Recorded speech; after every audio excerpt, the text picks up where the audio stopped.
Paul Felder shuts down Colby Covington's bizarre toilet story. Colby is back at it again with another wild tale, this time about Paul Felder on submission radio. Covington claimed that Felder was once so out of control at a military base that the police had to handcuff him to a toilet seat. But Felder wasn't having it. Speaking on Bisping's podcast, he laughed off the claim and set the record straight, while he admitted that he was indeed furious during the incident, so much so that he actually broke a toilet. There were no handcuffs, no arrest, and certainly no cops strapping him to a toilet. He acknowledged that things got heated, but said the situation was handled without any legal trouble. This is just classic Colby, who thrives on stirring the pot with over-the-top trash talk and exaggerated stories. But at this point, it seems like his main focus isn't even fighting anymore.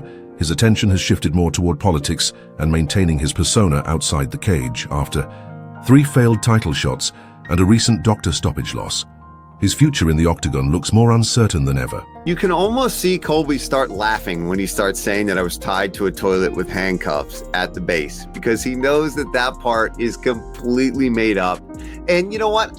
To be honest, like Brian Butler tried to go on, my manager from when I was fighting, tried to go on. He did an interview and he tried to clear the air. Bro, I even told this to him the second it released. I said, you just made it so much worse.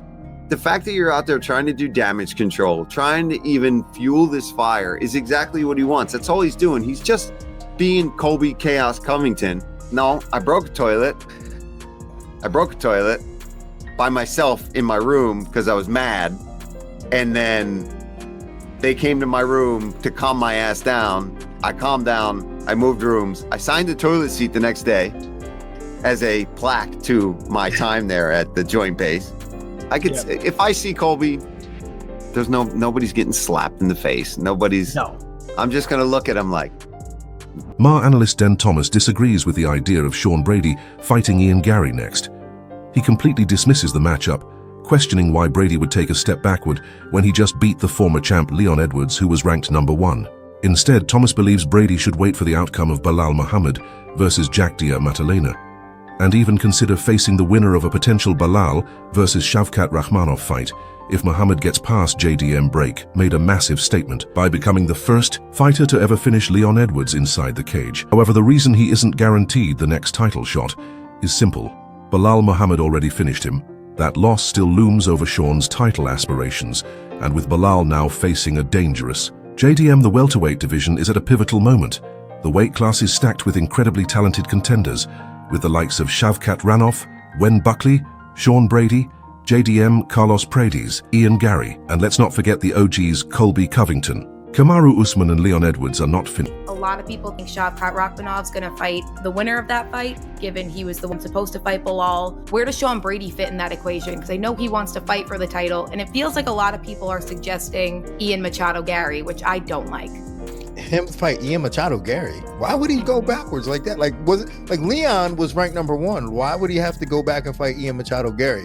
Exactly. Yeah, in my opinion, Sean should be next, and the rate at which Belal Muhammad and JDM like to fight, I actually think that is a fight that could happen sooner rather than later. Now, if we're dealing with a champion that doesn't like to fight often, then I'd say give Sean another fight. It could be, whoever, maybe somebody, maybe even Joaquin Buckley. You know what I'm saying? Not that but Joaquin Buckley is on the rise. Why fight Ian Gary, who just lost? That doesn't make sense to me.